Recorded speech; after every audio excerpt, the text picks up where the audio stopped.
What I wish someone had told me about caffeine before I started using it.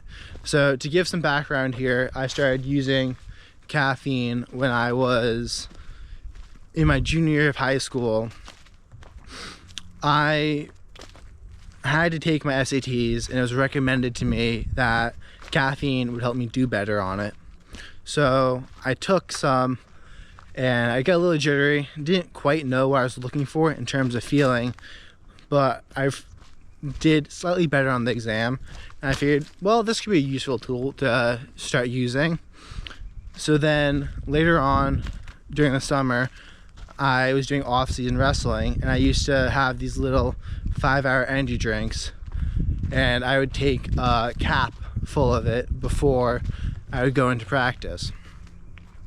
And I found that doing this helped me wrestle about 5% better. I was a little bit smoother, I was a little bit sharper, my reaction times were a little bit more on point.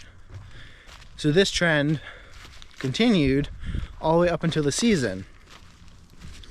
But each time I took it, I felt the caffeine a little bit less. Then during the season, I was cutting a lot of weight, had very low energy, wasn't sleeping quite as well as I used to. So I started drinking more caffeine. I moved from those little 5-hour energies and just taking a capful of it to drinking a bang a day. My bang of choice was, of course, the cotton candy or the, I think it was rainbow unicorn flavors, but anyways, those went on, and my increase in those also went along with my increase of more difficult classes. Because my senior year of high school, I did dual enrollment at a local community college. So the freedom I experienced at the community college was a lot more than what I had in high school in terms of projects, showing up to classes or not. So for one of my classes, statistics, I did not study enough, I didn't prepare enough, and I would often pull all-nighter study sessions right before an exam, which would correspond to me drinking 1 or 2 of these energy drinks, going to my exam, taking the exam, and then afterwards I'd fall asleep and I'd wake up to these intensely painful leg cramps, and my thighs would just seize up and I'd wake up crying. Because it took me a little while to realize the importance of proper electrolytes in taking magnesium with caffeine. But anyways, that whole thing continues down the road. I don't realize how negatively the caffeine's affecting me, how my lack of vitamin C, vitamin B, L-tyrosine, magnesium, and salt is causing me to crash off of it. But I continue to use caffeine for wrestling. I continue to use caffeine for school, and my wrestling starts to suffer a little bit. I mean, I'm starting off my tournaments really well, but I'm drinking 2 to 3 bangs, which is like 900 milligrams of caffeine. When you get to that point, especially when you don't time it correctly, the crash winds up being at the end of the tournament where your most difficult opponent is. My senior year, I was normally ranked number 1 for most of my tournaments, and that means I go against the 16th seat first, then the 8th seat, right, 16th seat, and then I go against the 8th seat, I go against the 16th seat, then the 4th seat, and then the 2nd seat in a typical tournament.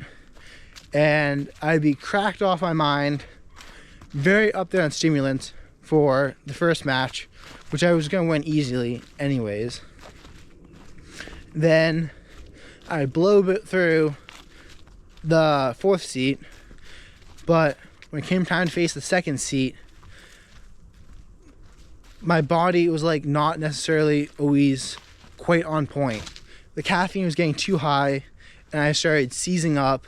My forearms would seize up, and my grip would go, my legs just wouldn't react how I wanted them to. And sometimes it felt like I was moving through honey, where just the connection wasn't there between my mind and my body due to the lack of electrolytes. But this whole thing goes on, and then I go off to college. And in college, I had bad study habits. I thought that I could memorize everything like I had done in high school, and that led me down the path of falling behind in my classes. And then once I was behind in my classes, there's no point in showing up to those classes because the professor would be talking about something that I hadn't read the material in order to understand. And that whole cycle just continued, and I'd pull all-nighters, and it just got bad. It got so bad that one night before my Physics 2 electricity and magnetism exam, I was laying in bed unable to sleep because I hadn't optimized the equation for sleep. Yeah, no, I was so delirious, so utterly just focused on optimization engineering, that I convinced myself there was an equation that needed to be optimized in order to sleep. And this went on for about what felt like 2 hours before I slapped myself in the head. And I realized sleep isn't an equation that you can optimize. And then once I had that thought, I just passed out like a baby. But that whole thing went on. COVID happened. I started drinking even more energy drinks. And it was just this feeling of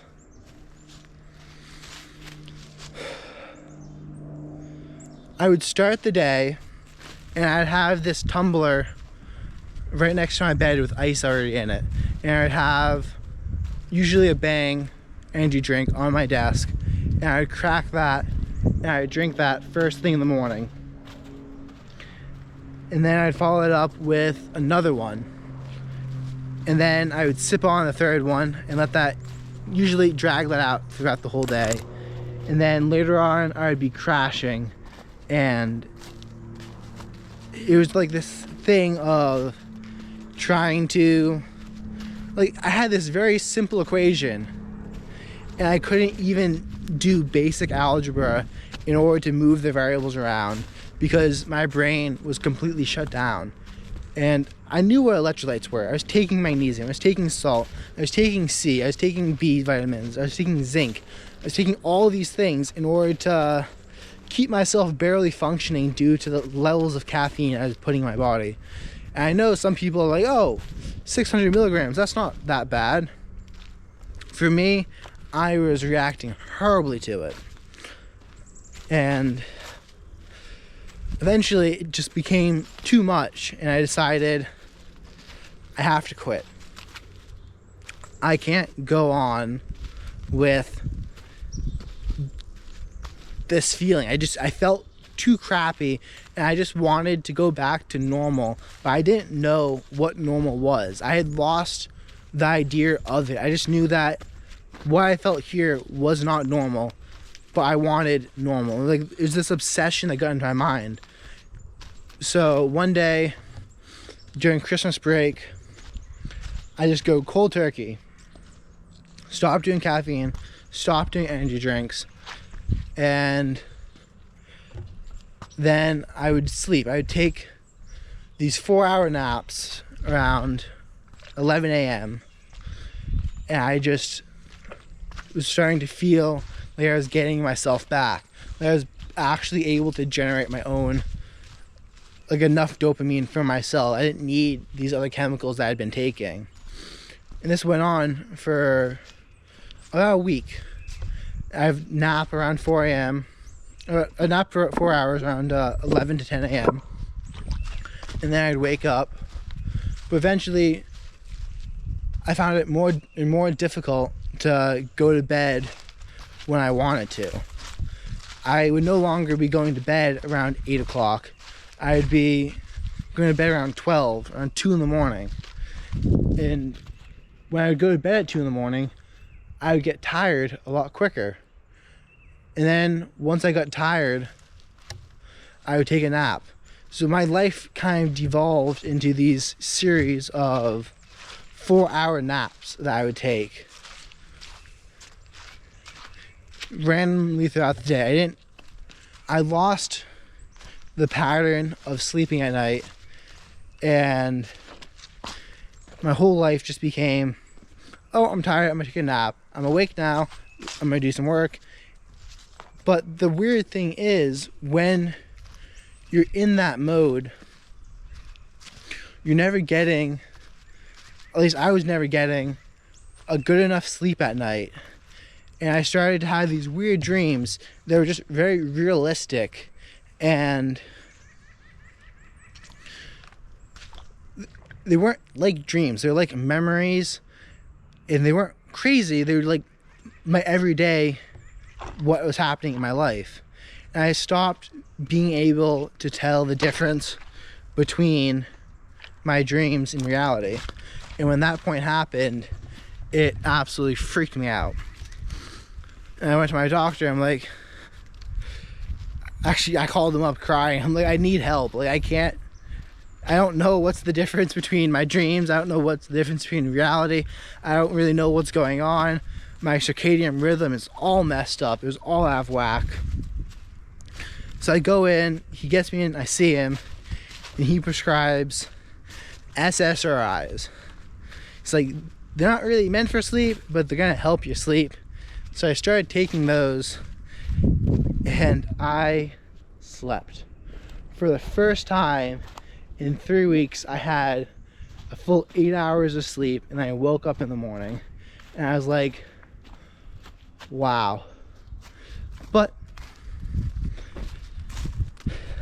as with most things, I was taking a drug I shouldn't have been taking in order to solve a problem that I'd given myself by taking another drug.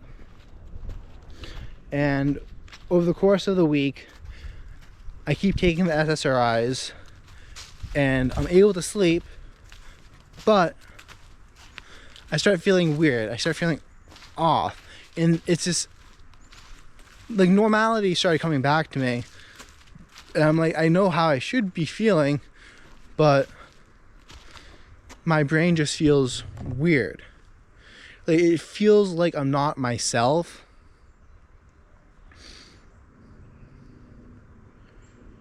So I think I went this way. It felt like I wasn't myself anymore. It felt like I was becoming this detached other version, and it worried me. So I started first of all, I went to my brother and I asked him, hey man, what's going on with this? Like, this is everything that I've been experiencing. This is what's been happening. And he helped me figure out that my electrolytes, which I thought had been normal, were still way off. And I had to increase my salt consumption to 2 grams right before bed.